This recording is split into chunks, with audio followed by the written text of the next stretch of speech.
When you had that third failure in a row, did you think, I need to pack this in? Never. Why not? I don't ever give up. I mean, I'd have to be dead or completely incapacitated. Work like hell. I mean, you just have to put in, 80 to 100-hour weeks every week. All those things improve the odds of success. Okay. I mean, if other people are putting in 40-hour work weeks and you're putting in 100-hour work weeks, then even if you're doing the same thing, you know that in 1 year you will achieve what they achieve. You will achieve in 4 months what it takes them a year to achieve. You need to work super hard. So what does super hard mean? Well, when my brother and I were starting our first company, instead of getting an apartment, we just rented a small office and we slept on the couch. And we showered at the YMCA, and we're so hot up we had just one computer. So the website was up during the day, and I was coding at night, 7 days a week, all the time. So briefly had a girlfriend in that period, and in order to be with me, she had to sleep in the office. So work hard like every waking hour. That's the thing I would say particularly if you're starting a company. And I mean, if you do simple math, you say like, okay, if somebody else is working 50 hours and you're working 100, you'll get twice as much done in the course of a year as the other company. I think when I was, 5 or 6 or something, I thought I was insane. Why did you think you were insane? Because it was clear that other people their mind wasn't exploding with ideas all the time. They weren't expressing it. They weren't talking about it all the time. And you realized by the time you were 5 or 6, like, oh, they're probably not even getting this thing that I'm getting. No. It was just strange. It was like, I'm strange. When I was young, I didn't really know what I was going to do when I got older. People kept asking me, but then eventually I thought that the idea of inventing things would be really cool. And the reason I thought that was because I read a quote from Arthur C. Clarke, which said that a sufficiently advanced technology is indistinguishable from magic, and that's really true. If you go back, say 300 years, the things that we take for granted today would be you'd be burned at the stake for. Being able to fly, that's crazy. Being able to see over long distances, being able to communicate, having effectively, with the internet, a group mind of sorts, and having access to all the world's information instantly from almost anywhere on the earth. This is stuff that really would be magic, would be considered magic in times past. In fact, I think it actually goes beyond that, because there are many things that we take for granted today that weren't even imagined in times past. They weren't even in the realm of magic. So it actually goes beyond that.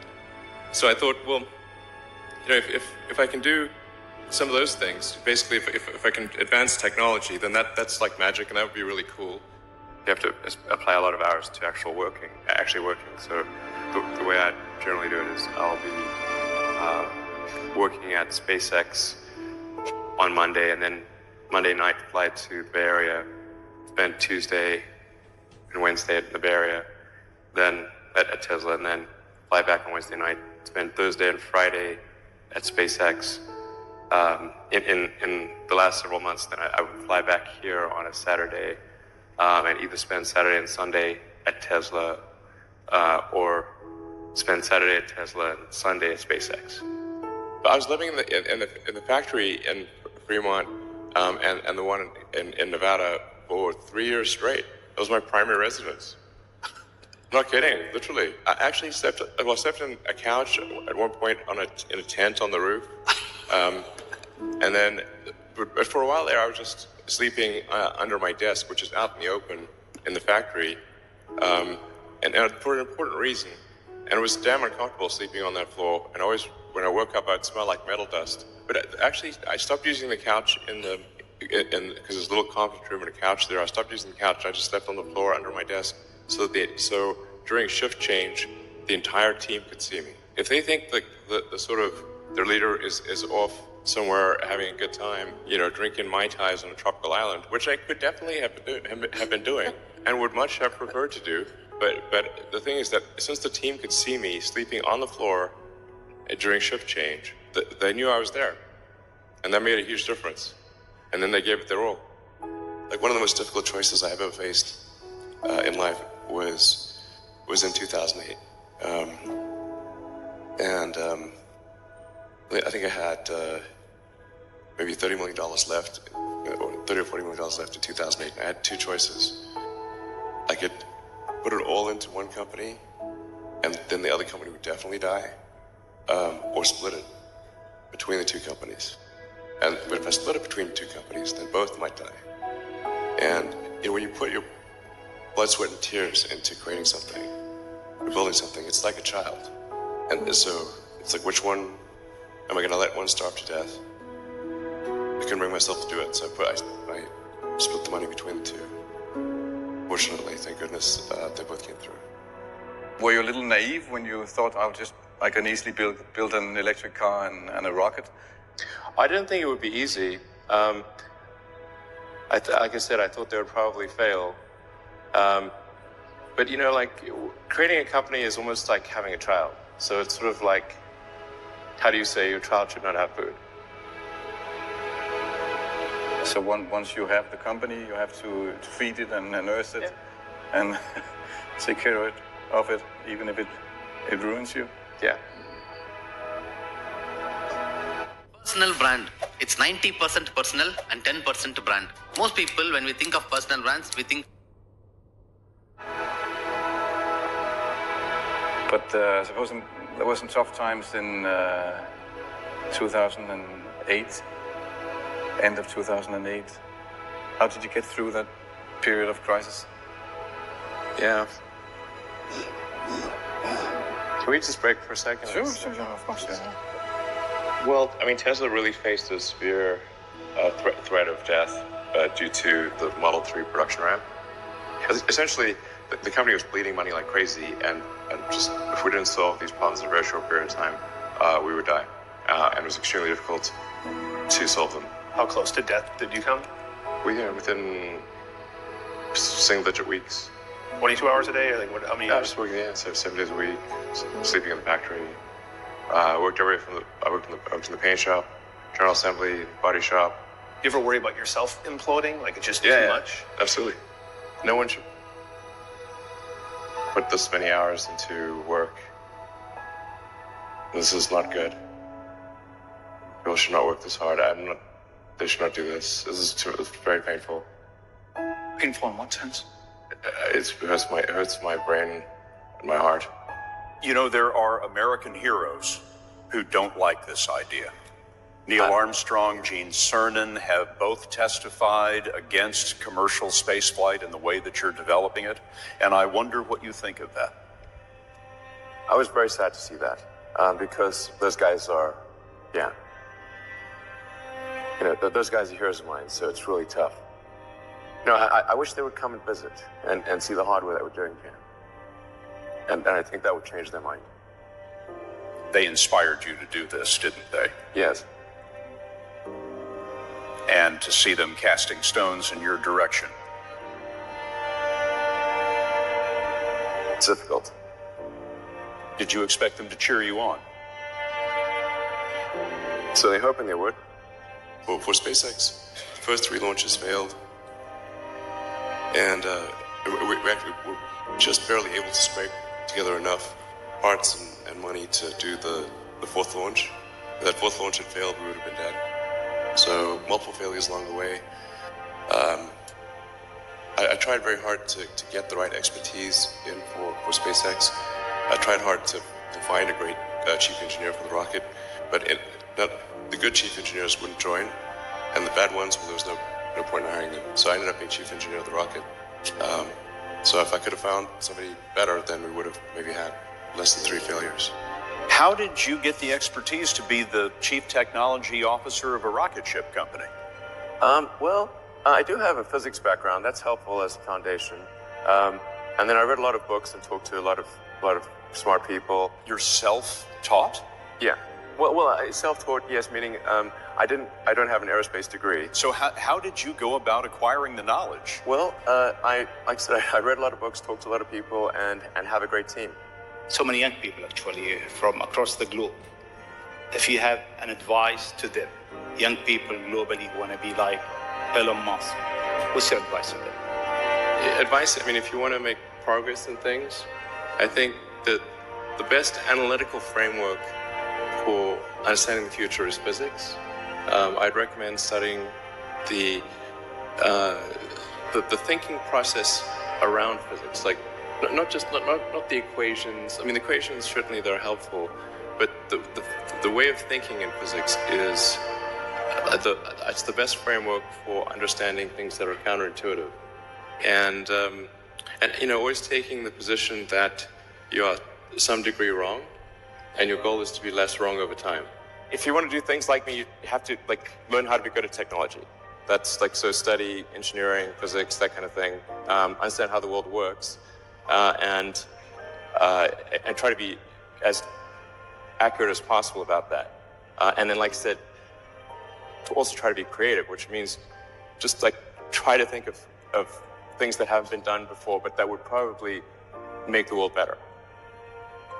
And it requires a lot of mental effort to do that. So, I don't just come up with stuff willy-nilly. Occasionally, but it's rare. But you really have to think until your brain hurts. That's basically, if you haven't thought until your brain hurts, then you haven't tried hard enough. Try to be useful. Do things that are useful to your fellow human beings, to the world. It's very hard to be useful. Are you contributing more than you consume? Try to have a positive net contribution to society. I think that's the thing to aim for. Not to try to be sort of a leader for the sake of being a leader or whatever. I think it's important that you really like whatever you're doing. If you don't like it, life is too short. And also, if you like what you're doing, you think about it even when you're not working. I mean, it's something that your mind is drawn to. And if you don't like it, you just really can't make it work, I think. I think certainly being focused on something that you're confident will have high value to someone else, and just being really rigorous in making that assessment, because people tend to, a natural human tendency is wishful thinking. So a challenge for entrepreneurs is to say, well, what's the difference between really believing in your ideals and sticking to them versus pursuing some unrealistic dream that doesn't actually have merit? And that is a really difficult thing to tell you. Can you tell the difference between those two things? Right. So you need to be sort of very rigorous in your self-analysis. Generally, starting a business, I'd say number one is have a high pain threshold. That's it. There's a friend of mine who's got a good saying, which is that starting a company is like eating glass and staring into the abyss. Okay, that's generally what happens, because when you first start a company, there's lots of optimism and things are great, and then so happiness at first is high. Then you encounter all sorts of issues, and happiness will steadily decline, and then you'll go through a whole world of hurt. And then eventually, if you succeed, and in most cases you will not succeed, and Tesla almost didn't succeed, came very close to failure. Then if you succeed, then after a long time, you will finally get back to happiness. If you're creating a company or if you're joining a company, the most important thing is to attract great people. So either join a group that's amazing, that you really respect, or if you're building a company, you've got to gather great people. I mean, all a company is a group of people that have gathered together to create a product or service. And so depending upon how talented and hardworking that group is, and the degree to which they're focused cohesively in a good direction, that will determine the success of the company. So do everything you can to gather great people. I think one of the biggest mistakes people generally make, and I'm guilty of it too, is wishful thinking. You want something to be true, even if it isn't true. And so you ignore the things that, you ignore the real truth because of what you want to be true. This is a very difficult trap to avoid. And like I said, it's certainly one that I find myself in having problems with. But if you just take that approach of you're always to some degree wrong, and your goal is to be less wrong, and solicit critical feedback, particularly from friends. Like friends, particularly friends, if somebody loves you, they want the best for you. They don't want to tell you the bad things. So you have to ask them, and say, really, I really do want to know, and then they'll tell you. Now is the time to take risk. You don't have kids. But as you get older, your obligations increase. And once you have a family, you start taking risk not just for yourself, but for your family as well. It gets much harder to do things that might not work out. So now is the time to do that. Before you have those obligations. So I would encourage you to take risks now. Do something bold. You won't regret it. I actually think I feel fear quite strongly. So it's not as though I just have the absence of fear. I feel it quite strongly. But there are just times when something is important enough, you believe in it enough, that you do it in spite of fear. People shouldn't think, I feel fear about this and therefore I shouldn't do it. It's normal to feel fear. Like there'd have to be something mentally wrong if you shouldn't feel fear. So you just feel it and let the importance of it drive you to do it anyway. Yeah, actually, something that can be helpful is fatalism, to some degree. If you just accept the probabilities, then that diminishes fear. When starting SpaceX, I thought the odds of success were less than 10%, and I just accepted that actually probably I would just lose everything. But that maybe would make some progress if we could just move the ball forward. Even if we died, maybe some other company could pick up the baton and keep moving it forward, so that would still do some good. Yeah, same with Tesla. I thought the odds of a car company succeeding were extremely low. There are a lot of negative things in the world. There's a lot of terrible things that are happening all over the world, all the time. There are lots of problems that need to get solved. There's lots of things that are miserable and kind of get you down. But life cannot just be about solving one miserable problem after another. That can't be the only thing. There need to be things that inspire you, that make you glad to wake up in the morning and be part of humanity. That's why we did this. This guy called Tsiolkovsky, one of the early Russian rocket scientists, the great saying, "Earth is the cradle of humanity, but you cannot stay in the cradle forever." It is time to go forth, become a star-faring civilization, be out there among the stars, expand the scope and scale of human consciousness. I find that incredibly exciting. That makes me glad to be alive. I hope you feel the same way. I mean, your net worth on any given day is rising or falling by several $1 billion. How insane! How insane is that? Yeah. How do you handle that psychologically? There aren't many people in the world who have to even think about that. I actually don't think about that too much, but the thing that is actually more difficult, and that does make sleeping difficult, is that every good hour or even minute of thinking about Tesla and SpaceX has such a big effect on the company that I really try to work as much as possible, to the edge of sanity, basically, because Tesla's getting to the point where every high quality minute of thinking is $1 million to impact on Tesla. I want to hear what Elon has to say about how he takes risks. No, I literally just try to use the scientific method, frankly, and what is the importance of the outcome, and what is one risking in order to achieve that outcome. And but like I said, if the outcome is important enough, even if the probability of success is low, one must, I think, still do it. In my view,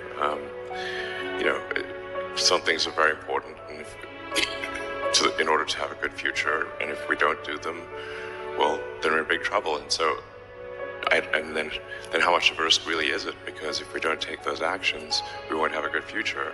And I think the riskiest thing would be no action. Biggest reason for failure of a business is a improper team. If your team is incapable. What keeps you up at night? Well, it's quite hard to run companies. Yeah. Especially car companies, I would say. It's quite challenging. The car business is the hardest one of all the things you do? Yes. Because it's a consumer-oriented business as opposed to like SpaceX and... Not that SpaceX is no walk in the park, but a car company, it's very difficult to keep a car company alive. It's very difficult. You know, there's only 2 car companies in the history of American car companies that haven't gone bankrupt, and that's Ford and Tesla. That's it. What is the one thing that has surprised you about your life? Oh, one thing, wow. Well, I'm surprised about the whole thing, honestly. I certainly didn't expect to be for any of these things to happen, honestly. I knew I wanted to be involved in technology, and in fact, the only reason I started a company back in '95, an internet company, was because I couldn't get it. There were only a few internet companies, and I couldn't get a job at any of them. I tried to get a job at Netscape, and sent my resume in and tried hanging out in the lobby, but I was too shy to talk to anyone. And then I was like, okay, well, I guess I'll have to start a company because I can't get a job anywhere. I think a lot of people think I'm kind of a business person or something, which is fine. Like, business is fine, but you know, it was like at SpaceX. Gwen Shotwell is Chief Operating Officer. She kind of manages legal, finance, sales, and kind of general business activity. And then my time is almost entirely with the engineering team, working on improving the Falcon 9 and the Dragon spacecraft and developing the Mars colonial architecture. And then at Tesla, it's working on the Model 3 and some in the design studio, typically half a day a week, dealing with aesthetics and look and feel things, and then most of the rest of the week is just going through engineering of the car itself, as well as engineering of the factory. I think if you care about the reality of goodness instead of the perception of it, philanthropy is extremely difficult. SpaceX, Tesla, Neuralink, and Boring Company are philanthropy. If you say philanthropy is love of humanity, they are philanthropy. Tesla is accelerating sustainable energy. This is a love of philanthropy. Right. SpaceX is trying to ensure the long-term survival of humanity with multi-planet species. This is love of humanity. Neuralink is to help solve brain injuries and existential risk with AI, love of humanity. Boring Company is trying to solve traffic, which is health for most people. I'd encourage people to read a lot of books. Just read, basically try to ingest as much information as you can, and try to also just develop a good general knowledge. So you at least have like a rough lay of the land of the knowledge landscape.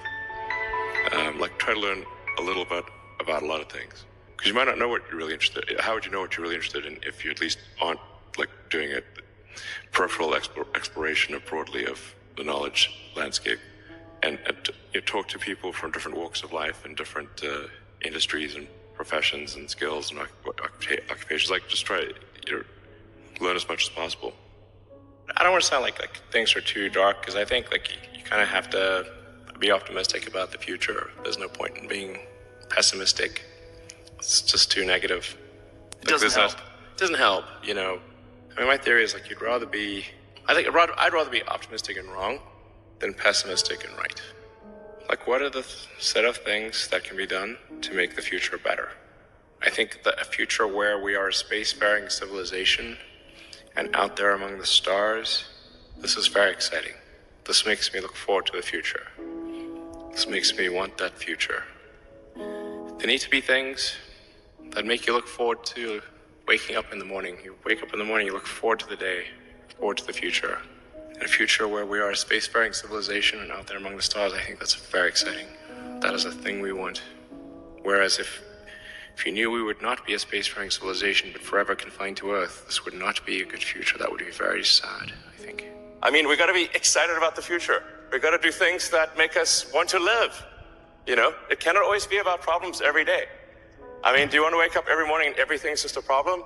Well, what inspires you and what makes you excited about the future? There's got to be some things like that. You know, I put a lot of stock and certainly have a lot of respect for someone who puts in an honest day's work to do useful things. And just generally to have like not a zero-sum mindset, or like have more of a grow the pie mindset. When we see people like perhaps, including some very smart people, kind of taking an attitude of like doing things that seem like morally questionable, it's often because they have at a base sort of axiomatic level a zero-sum mindset without realizing it. They don't realize they have a zero-sum mindset, or at least they don't realize it consciously. And so if you have a zero-sum mindset, then the only way to get ahead is by taking things from others. If the pie is fixed, then the only way to have more pie is to take someone else's pie. But this is false. Like, obviously the pie has grown dramatically over time, the economic pie. So you really want to make sure you're not operating without realizing it from a zero-sum mindset, where the only way to get ahead is to take things from others. Then that's going to result in you trying to take things from others, which is not good. It's much better to work on adding to the economic pie. I think that a lot of times people think like creating companies going to be fun. I would say it's really not that fun. I mean, there are periods of fun, and there are periods of where it's just awful. And particularly if you're the CEO of the company, you actually have a distillation of all the worst problems in the company. And there's no point in spending your time on things that are going right. So you only spend your time on things that are going wrong. And there are things that are going wrong that other people can't take care of. So you're like the worst. You have a filter for the crappiest problems in the company. The most pernicious and painful problems. So I wouldn't say I think you have to feel quite compelled to do it and have a fairly high pain threshold. I think if somebody is doing something that is useful to the rest of society, I think that's a good thing. Like, it doesn't have to change the world. Like, you know, if you're doing something that has high value to people, and frankly, even if it's like just a little game, or some improvement in photo sharing or something, if it has a small amount of good for a large number of people, I think that's fine. Like, stuff doesn't need to change the world just to be good. But in terms of things that I think are most likely to affect the future of humanity, I think AI is probably the single biggest item in the near term that's likely to affect humanity. So it's very important that we have the advent of AI in a good way. That is something that if you could look into the crystal ball and see the future, you would like that outcome, because it is something that could go wrong, as we've talked about many times, and so we really need to make sure it goes right. What's your mission in life? Why you do whatever you do? When I was a kid, I was wondering kind of what's the meaning of life?